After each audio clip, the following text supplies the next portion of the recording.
যুক্তরাষ্ট্রের wrapper rod web রোটারিয়াস গ্রিনকে অস্ত্র মাদক মামলায় গ্রেফতার করা হয়েছে।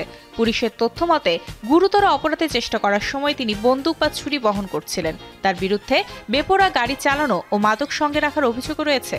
ফাল্টন কাউন্টি জেলে আটক করা হলেও আদালতে তার আইনজীবী $8,000 বন্ডে মুক্তি প্রদানের ব্যবস্থা করেছেন। এবছরই ফাল্টন কাউন্টিতে গ্রেফতার হয়েছিলেন তিনি।